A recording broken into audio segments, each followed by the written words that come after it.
Good morning. Thank you for being here. I am very grateful that you are all here. Dear Ajahn Pisut Yongkamon, the chairman of the Association of Private School for English Program, Dr. Orapan Virawong Prankenta, the director of Sripatum International College, Sripatum University, all the executives of EX-EPM Education, distinguished speakers, executives and principals, head of English programs from schools around the country, and all of our honorable guests. I'm sharing with you today the experiences that we have gone through ourselves over the past decades on how we are going to improve educations around Thailand. Especially today, the EP program has its own challenges. How do we make it scalable? How do we make it impactful on the school as a whole? And how do we integrate EP and Thai curriculum into each other? These are special challenges that EP programs has to go through. And today we will be discussing about all these challenges and how people have tackled that. For that, I would like to share with you our journey across the country to understand about the existing conditions in Thai education system. And next, I will share with you how we see things can be improved. We have traveled across the country to visit many schools, private schools, government schools, up-country school, urban schools, suburban schools, rich school, poor school, schools in Bangkok, schools along Mekong River, school on the Tua Khao, on the Tanao Si mountain ranges.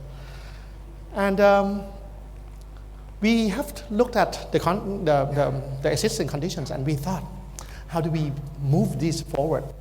How do we improve Thailand as a whole? So my team and I travel extensively around the world to look for solutions that can be integrated into Thailand. We traveled to Korea, we went to China, Japan, and this was in Eton College in the UK, and I visited many schools in various countries. I walked into this particular classroom, it was a cafeteria actually, and I saw these students working on some projects, and I had fun actually visiting schools. And I even visited the more advanced school, Khan Academy, lab school, to look at what happens inside. I also visited thought leaders in the world on how we can prioritize education in Thailand. And I will share with you a little bit of context before we dive into how I think we can solve the problem of Thailand. Over the weekend, I was reading this book, The Rise of the Robots. We humans are being replaced by robots. A picture that I took from Toyota factory in Ban Po, Sa Sao. Relatively low-skilled labor have been replaced. It's at home in Thailand here. You may that may sound distant to you still. So next, this is in Nang Leung. When you are driving into Sanam Luang, you see people carrying fried banana on the streets, and this is how it is made. People are being replaced by machine already. It is in Nang Leung market. So that's robots replacing human labor. But can it replace human decision, human intelligence? So let's take a look. This car, Google car, has driven almost 3 million kilometers, only with minor accidents. We all drive around 20 or 30,000 kilometers every year, and we have some accidents. But this is this car has driven for 3 million kilometers with only minor scratches. So can it replace human intelligence, human decisions? A few years ago, there was a battle between a machine, a IBM Deep Blue machine, against the world champion in chess. Chess is the most superior of human intelligence. Do you think the machine can win a human in chess? And he is the best in the world, by the way. He did. The machine did win him in eventually. Now, the machine is more capable than the world best champion. That's amazing, isn't it? My point is, your students right now in schools, if they graduate with skills that may be replaced by machine, by the time they reach their maturity, they will become irrelevant for the future of our community. If they are in the middle, in the light blue segment, maybe they can survive, but their life may not be so good. If they are on the top of the pyramid, if they can think critically, if they can create new things, they can do non-routine work, they can create new things, they cannot be replaced by machines. And how do we make that happen to our students? In these rooms, you are representing about 2 million students in total, and we're hoping that together we will learn something, how we're going to change them, how we're going to change the environment, how we're going to improve 2 million students together. This chart may look familiar to you. 21st century skills is the essentials to take our students forward into the top of the pyramid here. So we need to instill in them critical thinking ability, communication skill, collaboration skill, and creativity, and also lifelong learning skills. But how do we make that happen into our students, 2 million students who sit in this room? So we think to support that, we need good pedagogy to take them there. Also with good content and great teachers. So the 3 pillars below will drive students' achievement forward. Let's talk about pedagogy a little bit. This is what we aspire to build on a large scale around the country. Let me share with you a few videos that we work together with teachers to create this in classrooms across the country. In these videos, the teacher took a news from the newspaper that a huge meteor was close to the Earth and it may hit the Earth. So what do we do with that? Can we find new home for the Earth populations? So he asked the students to split up in groups and study about different planets. And the teacher walked around the room to make sure that core knowledge, core topics has been discussed in the group. And he asked the students to prepare presentations and later come to present to the class. And at the end, they together, collaboratively, they decided on the best solution for the Earth population. It was a very engaging 2 hours exercise. In the next one, it was in a social study class. The group were assigned a task of describing their ideal local community. So what are ideal local communities? So the students first had to understand what are essentials, like infrastructure, telecommunication infrastructure, transportation infrastructure, electricity, water, food, and security. Now they understand the top basic elements. And next, they collaboratively, they design their ideal community. Now they are starting to write down their mind maps, and now they are building it and present it to the class. It is amazing to see that 10 years old student could build a very, very comprehensive community for them to present to the class. The next one was very, very difficult, I think. 15 years old students were asked to determine proper departure time from Suvarnabhumi Airport in order to arrive in London Heathrow at 6 o'clock in the morning. A bit of maths, a little bit of geography, a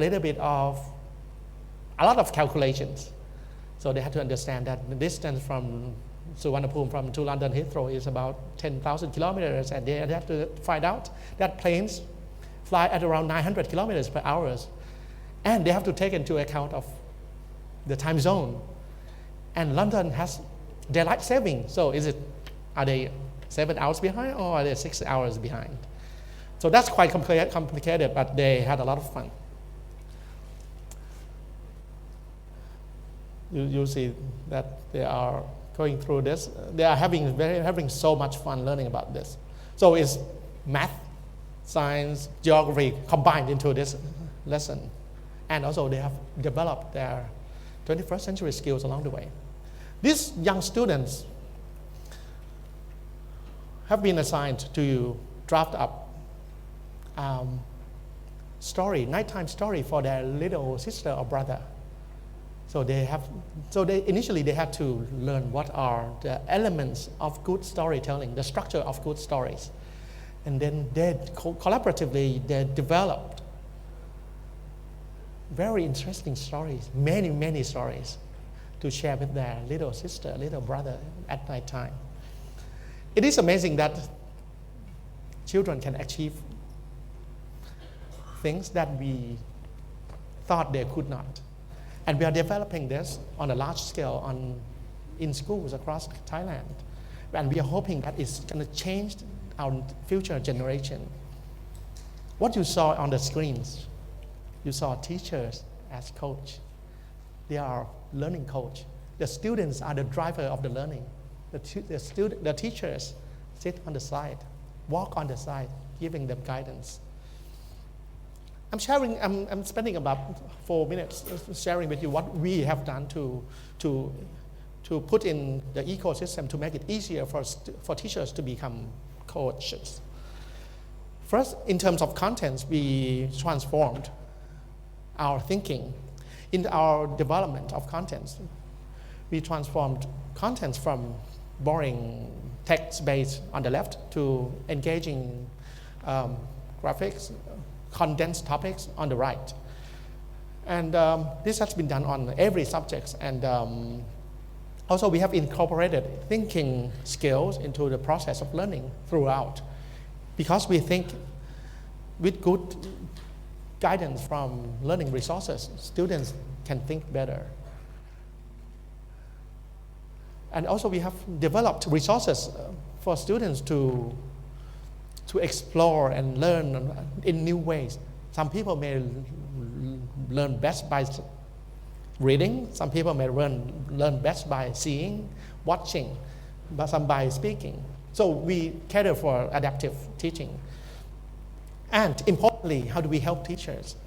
We think first we have to get inspirations into all teachers to make sure that they are inspired enough. So we train about 70,000 teachers every year. We do this almost every day.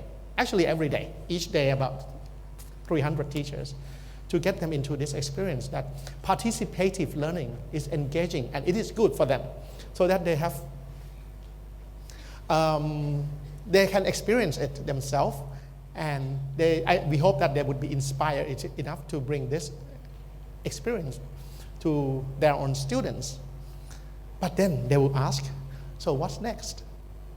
And now I am inspired. So we have developed this teaching guide to help them.